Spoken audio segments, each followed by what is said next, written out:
Okay, so we're going to talk about data today. And I promise you, this is not going to be a very technical course. In fact, for the next few minutes, we'll have no formulas, no tools, but we will talk about very important concepts, some things I've learned and I hope to share.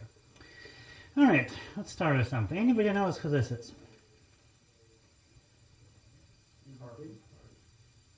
Lightning McQueen of Cars. Yes, that is correct. And what do you think he's thinking? Now, the promise of data science is that the moment a thought bubble comes up in your head, somehow big data that the universe have collected on you and put in a computer will know exactly what you want and will give it to you. So if the magic of big data was so, a blue car would appear. Anybody knows her name? You should really watch, it's a great movie. Her name is Sally Carrera. All right, so let me start introducing myself a little bit before we go further. I started my career as an engineer. After getting my master's degree in mechanical engineering from University of Illinois, I worked for 6 years as an engineer, primarily at General Dynamics. I then moved on to, I don't know where okay. So I'll just fill them in. I then decided, after 6 years of engineering, I want to do something else with life. Went to business school at Columbia University, taught for a while, and then landed a job with Credit Karma when they were still a startup, less than 50 people. And I saw it grow at the same time as the idea and the practice of data sciences kind of became prevalent. After that, I moved on to another fintech startup called Sesame, and just recently I started a job with WalletHub, yet another company in that space. So at the end of this talk, if anybody is interested in learning about what it's like to transition from more technical roles in analytics to product management, you can ask those questions. All right, now, so we hear a lot about data, and I've done data science, I've done data analytics, done a little bit of data engineering, and it all starts with what you can get as data. If you know, the first question I ask when I go somewhere, when I consult or when I work somewhere is what kind of data you have, because that defines whether you can get insights from it. The best models in the world do not deliver much value unless you have relevant data that sits in a place that's accessible. So it is about data, and that's what we'll talk about. Or maybe we'll talk about cars. So this is me. This is probably the best thing I've ever owned. It's a Mazda MX-5 Miata hardtop, and I really like cars, and we'll use cars as an example of something I'm passionate about, because I think I found the best car for myself, and I like helping others to find their dream cars. And yeah, for different people, it can be a truck, it can be a motorcycle, or it can be no car at all. So let's go through thinking first what it's like to figure out the kind of data you need about you as people looking for cars and cars themselves. How do we match them, and how do we build a recommendation engine? So far, so good? All right. Now, if you ask me, everybody would drive sports cars. And in the simple world like that, the only really thing you should ask is, how much money do you have to spend? The idea being, the more you pay, the better car you can get. So that is a very simplified world in my head. Now, even in that simplified world, however, even at any price point, there will be multiple vehicles you can select. And if you look at the specifications of them, pretty much the same. But somehow, the Corvette sells about 3,000 units a month. The Boxster maybe 300, and Alfa Romeo maybe 40 or 50. So clearly, people have preferences. Even if all else being equal, for people who don't know much about these, looking at them saying, well, they should be roughly similarly popular, and yet they're not. So some people prefer American muscle, some German engineering, some the Italian mystique, and how do we determine which one is for you? Now, outside of my perfect world, there are actually other types of vehicles that exist. Most people don't drive two-door cars. Well, in fact, more than 60% of cars now sold in America are SUVs. Or I know people who are very passionate about their motorcycles. So there is an ever-expanding consideration set and then a very large universe of things you could be selling. Anybody can guess how many car models, don't even mind the motorcycles, are there on the American market?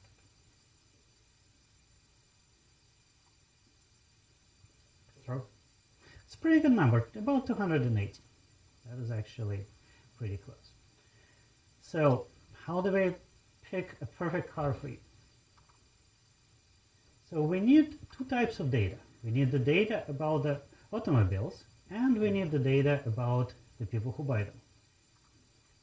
So for the next few minutes, that's why I asked for the whiteboard, let's divide it half and half.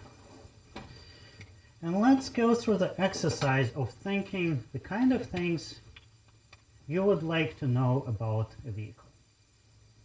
Just throw them out there, I'll put them on the board, and then I'll... All right, horsepower. That's my kind of answer. Thank you. Safety.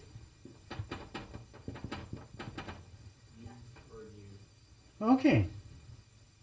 Vintage. All right. Okay. Resale value. All right. Okay. I like that too. Doors. Number of doors. All right, so just dollars. Let's put it. That's big. That's color. Okay, good. Maintenance cost. So there are a lot of things that go into cost. Maintenance is a big deal too. The brand of the car. Brand. People are very brand conscious. That is very good. Okay, features. I don't know how to categorize, but Tesla is environmentally friendly cars versus gas cars. Okay, let's see how. I'll just put electric. I have my own ideas about electric cars. I'd rather not discuss at the moment, so I'll just put that. All right. All right. Okay, I think we filled one column. So that is what we want to know about vehicles. All right, let's go to the other side. And what do we want to know about an individual who is shopping? Okay. Age is good. Income. And you were saying?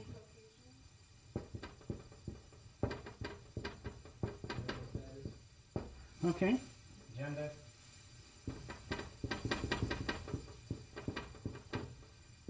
Child status. We'll just put family. Hobbies, Okay. Hobby, that's pretty big because, like outdoors. yeah, that determines how much utility you need from it. Very good. So, yes, let's do.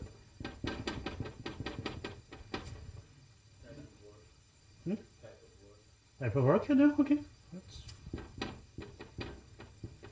Yes. some people actually buy trucks not to show off, but to haul stuff. That's happens too. Previously owned cars. Good.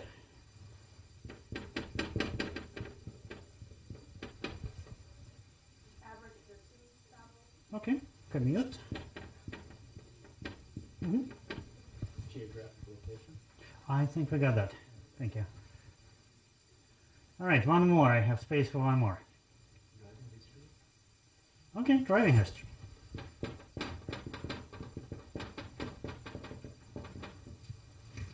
Okay, so this is a pretty comprehensive list. Okay. So it's pretty similar to the list that I found, that I put together. First of all, as I mentioned, you first need to determine whether the person is actually looking for a car. Because if you live in San Francisco and you take lifts, or you prefer to walk like I do, or you are environmentally friendly and just take public transportation, or if you're Amish and your choices are limited.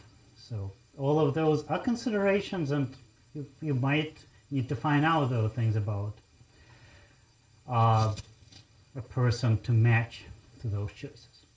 We did have a lot of very precise technical things. Those things you can get from catalogs. How fast a car is, how much utility it provides, whether there are options you can get for it. And we also talked quite a bit about cost. And cost is not just the list price, but how much can you haggle on it, what it costs to maintain, what it costs to fuel up, and so forth. And the sex appeal. That and brands are increasingly important. At the same time, you want to match that with a person. And the one answer here that stands out that I should circle is that the best predictor of a person's behavior is what they've done in the past.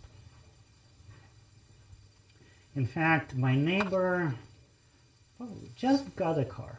And she had a Toyota Yaris, and she got a Toyota Yaris. Same color. So over half of the people that get a new car get a car of the same brand. And that is a big deal. I can also ask people how much money you make, but that doesn't actually answer much how much you can afford on a car.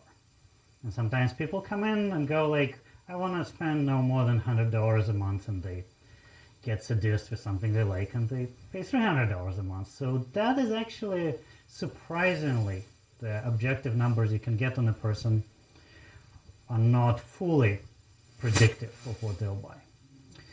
Another thing that's really hard to determine is when a person is going to buy a car.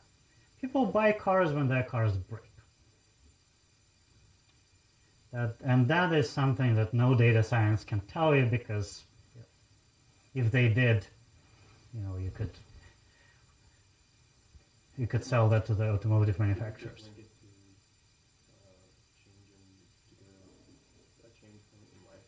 Yes. Yes. In fact, the biggest predictor of somebody getting a car loan is whether they just got a mortgage. So people who change their situation, and kind of one thing, it leads to another. So that is actually a very good point. And credit. The biggest problem when a person comes to a dealership and ends up walking empty-handed out of it is when they run their credit and they just can't pass. And I worked in the fintech industry, and that is a big pain point. So those are the things. Do you think it's a pretty good list? Well, something is missing from it. And it is on this list, but it's not on my list. So just about 2 months ago, I got a new car. What do you think the first thing people ask me? Even though I'm a car guy, what do you think? Nope. Nope. Nope. Why? What color is it? And I can actually, and this is really weird, and I'm not sure how to predict color preferences. And I'll tell you a story. A friend of mine is a politician, elected official. And he would, on principle, not ever buy a car that's either blue or red, because those are associated with political parties. So people are very peculiar in their choices. But yes, that was a very good answer. Color is major, major consideration. I saw my mom shopping for a car, and I think 2 months after she picked what she wanted, she was looking for the right color. So that is. So how do we find that? Where do we find that? Where in our data sets could you find things like color preferences, which are make or break things? Well, there are two approaches. This is what most big data people will tell you. They'll tell you, mine everything that the enterprise have collected, put it in a big vector. Then go and find anything you can in the public domain. Then go into social media, see what else you can find. And what I've seen over and over again, most times you do that, you're not quite there yet. And Google is famous for their big data science, and they've created Hadoop. They are just really big on data. But the first thing they do, they ask you, why did you come here? And without this, without the search bar, they can't predict what to tell you. So the big lesson here is big data is good, but a lot of the times it's not enough. You need to engage your users and find a way to ask them. And ask them the right questions. And the right questions are pretty tough. So let's try to do this again. Let's try to do it on something that's what you guys want to do. A business problem that's just burning in your mind, and you want to think it through, and you want to think through what kind of data you'd like. And I have a problem in mind, but if anybody else has one, I'd rather discuss something I haven't thought before. Some kind of a business problem. I presented, car shopping. You guys tell me something else, and we'll go through the same exercise. Comparative intelligence. Okay. All right. Give me a little more color to this.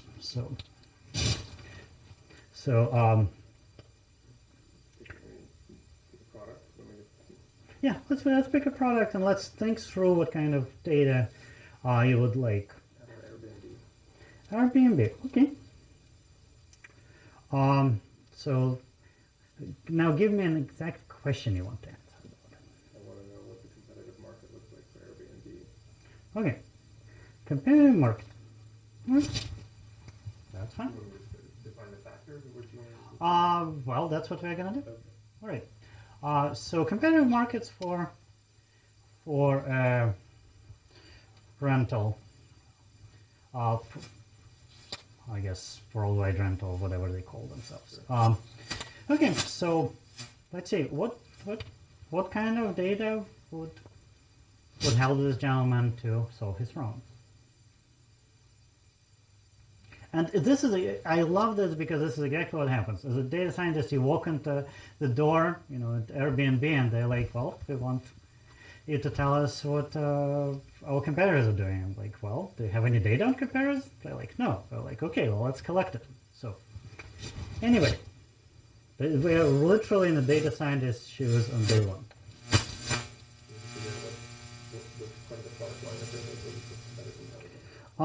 Let's keep it broad. So that's if you start narrowing down, you'll have even less data.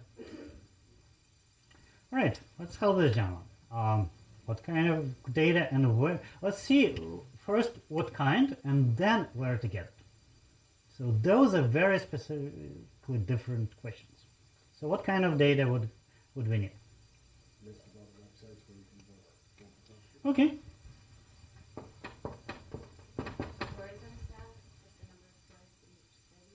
Okay. Customer preference. Okay.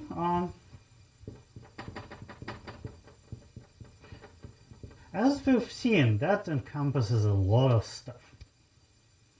But we'll leave it at that high level. Number of active users. Okay. Okay. How about market share? Okay. I mean, that's very similar. Inventory? Okay. Number of properties. Okay. Good. Locations of the cities. Okay. That's good. Revenue.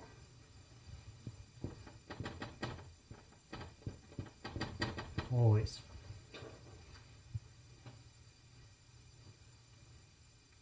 Okay, that seems to be a good list. So let's now go and see where you would find. So this one is easy. You can Google who is in this business. Internet search is pretty useful here. Tourism data. Where would you go to find that?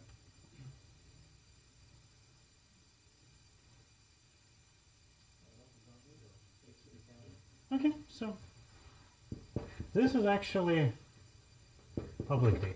It's one of the places where public data is useful when you're exploring markets. Customer preferences, that's a difficult one to crack. How do you know what customers like? Or what other people's customers TripAdvisor. like? Okay. And I heard something else. Focus group. Okay. Get it from LinkedIn, get it from Facebook, you can get it from wherever it is. Okay. Surveys. Okay, so yeah, surveys, social media. Okay, so those are, I mean, that's a pretty good start. And this is actually the one place where big data might be useful, like, because you're collecting large amounts of data, not in focus groups, but in surveys and especially social media. Okay, how do you go about these things? Inventory and users. So you put it in the quarterly report. Okay, so you can do the financial statements, but people try to hide that as much as possible, or in this kind of business, exaggerate it quite a bit. That's Right, the left side. okay, but that's fairly typical, and that actually requires some good engineering to do. But excellent suggestion. You could limit your data to a certain number of representative cities and figure out how much, like do just a basic search on those things, how many. Yeah, so you can. another city. Yeah, you can basically hire a bunch of interns to do that. Okay. All right, so this is a good exercise. It basically, because we go through a list of things you need, we go through a list of places where you might be able to get it, and then you realize a lot of this data is not what you think of as big data. Financial statements is basically you'll hire a good accountant, they'll try to backwards engineer a financial statement, but it's not a big data analysis. Surveys, to the extent they're representative, or reviews, or social media, they're guidance, but they are not quite definitive. They still, they'll point in the right direction, but they never quite, solve your problem completely. And once again, what other than these 2 points, what's interesting that it is a tendency to try to go and find it without actually asking users. And you learn a lot when you do, even if those are incomplete and biased. So this is what you start with, when you start learning about a market, a product, anything that you think you can apply big data to. And a lot of the times, there are only pockets of the problem that you're addressing where big data is helpful. So there is a lot of buzz, there's a lot of kind of excitement about this, and there's been lately a lot of disappointment. Why can't that thought bubble in our mind immediately translate into something you see on the screen? So, what have we learned? We love big data. Big data is what gives me a job. But the size of the data is not what matters the most. What matters the most is whether it's the data that's predictive or whatever you're looking for.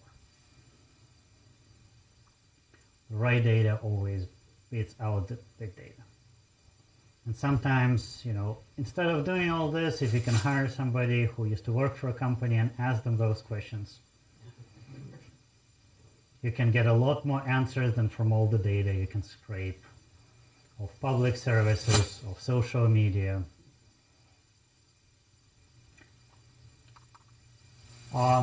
And sometimes that's what you do. You go to your users and you ask them. And the last point that I want to make is what to ask for is really, really difficult.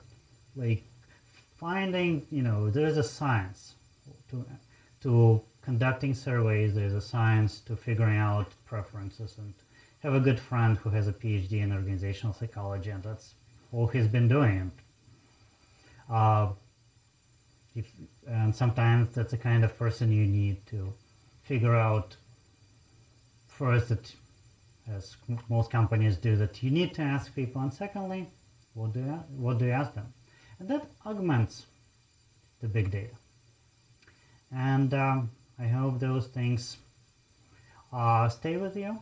I've learned that in talks like this, when you have half an hour, most people can remember one or two things, so you get 3. And by the way, I did get a blue car. So the red car at the beginning of my presentation did get its wish. No, it's Porsche. But I do like my Mazda better. It's now that I have a Porsche, I could say I like my Mazda better. All right, so this concludes the formal part of my presentation.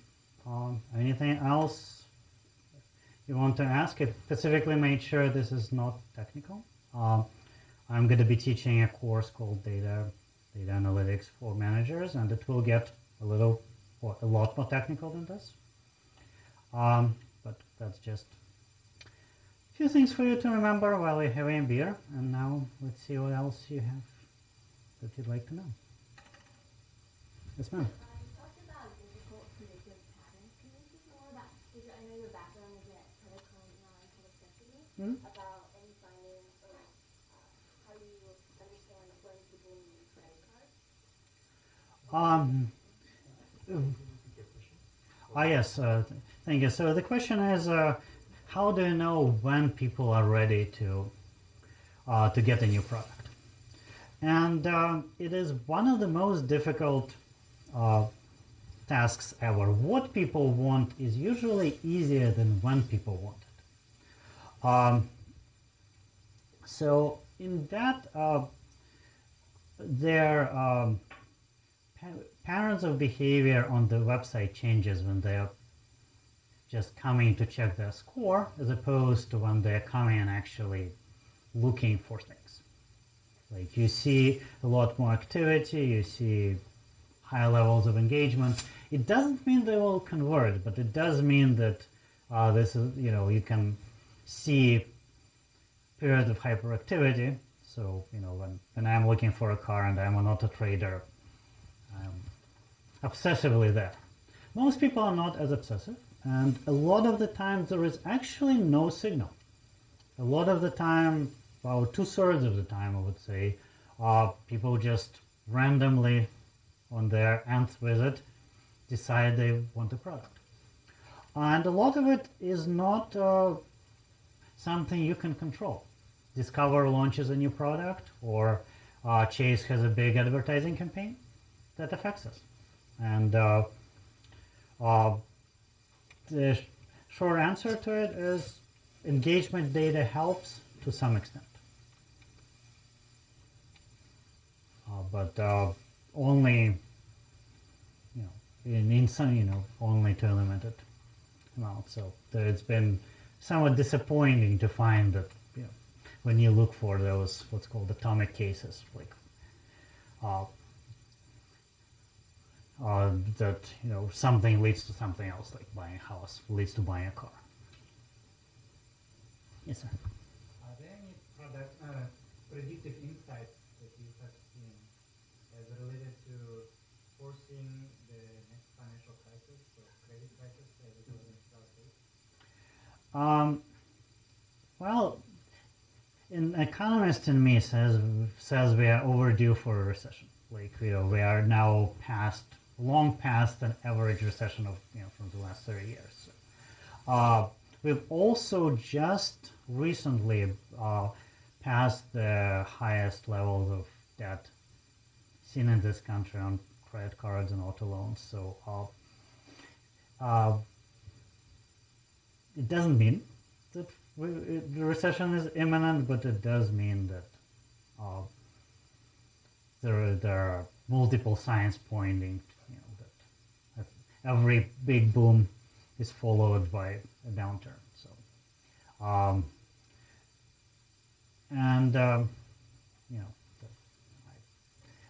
a friend of mine is actually pretty good about tracking those things, and he is absolutely convinced the recession is imminent, but then he's been convinced for 2 years now. So economists are notoriously good about predicting the past. Yes, sir. I'm not sure how relevant this is kind of in your prior experience, but one of the things I've been thinking about a lot is how do you track within your product kind of the customer engagement and whether people are actually using it in the right way, especially if you think about churn risk. Mm-hmm. Or there's a gazillion metrics, of course, that you can look at: how often they log in, how deep they go in your product, especially the enterprise context, multiple users within a certain time.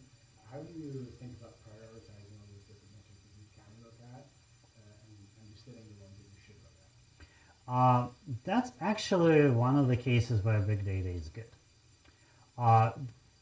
Because there is a clear, there's a clear metric. The metric is conversion rate, and there are multiple things you look at. You look at email engagement. Email engagement, whether people open and click on emails. You look at durations of sessions. You look at number of links people click at. You're particularly excited when people start looking at products. If they look at reviews, if they look at terms, that's when they're serious about it. So there's some behaviors that are more predictive than others. Some people just open all of the emails, and some people just don't ever look in the bulk email folder. So those help, but the closer they are in the conversion funnel, in the activity to what you want them to do, the happier. But overall, basically throwing a lot of that engagement data into the mix and figuring out for your particular case what works is, sometimes you can find surprising things about it. So that's predicting statistically at which point people are likely to convert is pretty established part of the science. Predicting for an individual whether they're going to convert is far less.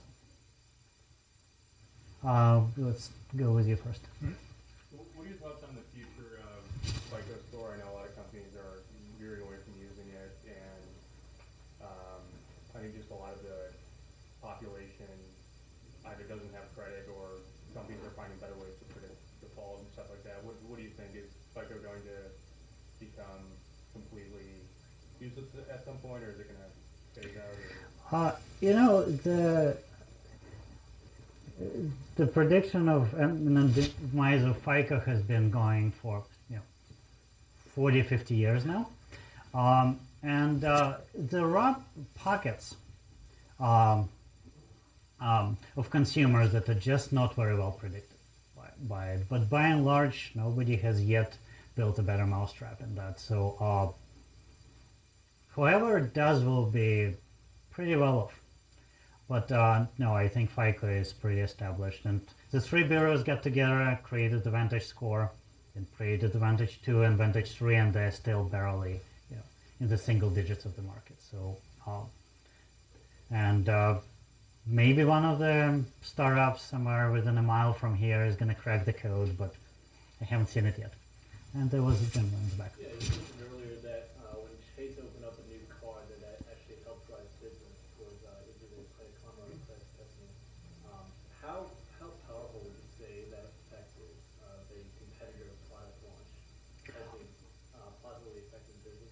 And would there be an argument for delaying a product launch to piggyback off of a competitor launch? There is a very complex competitive dynamic in that space, but it is, by and large, a zero-sum game. So when somebody launches a product and launches a big campaign, chances are it doesn't increase the number of products people will get. It just diverts customers from one product to another. It's a complex dynamic because when banks launch a product, they also launch promotions with aggregators like Credit Karma. So in that context, it's hard to see which one leads which, because when Freedom Unlimited launched about a year ago, everybody started featuring it. And there might be a financial incentive that banks give that, so it's hard to decide whether it's just how good the product is or how much partnership happens between banks and online providers. Slightly complicated question, but for mine, I like that. what's the least amount of data you consider good for big data, and what you have actually gotten away with using less data, but you got good results which have worked out practically in real world? Okay. Sometimes one data point is enough. It is literally true. Like sometimes, back to the conversion question. When somebody is looking at terms on a card, that's like they are about to get one. If you watch somebody's credit report and they've just looked for a mortgage and they have an inquiry, that means they're looking for a mortgage. So there is no minimum. And also there is no, and if it's good data, there is no minimum. Credit scores are hugely predictive of a lot of things, and it's just one number. And then again, you can look at thousands and thousands of data points from social media from about a person, find nothing even close to what the FICO can predict. So it's not the size of the data that matters. And on that note, I think I'm out of time. Right? All right. Product manager, you deal with a lot of data. You usually look for certain patterns or outliers. But in case you don't come across these, what are the other things that you might be looking in with data coming your way to improve or enhance the product, to improve the engagement, activation rate? I mean, that's a very loaded question. I think, you look at quality of the data, you look at the completeness of the data, you look at timeliness of the data. There's a lot of metrics that go into what makes a good data. So that's, come take my class on data for managers and we'll talk about that.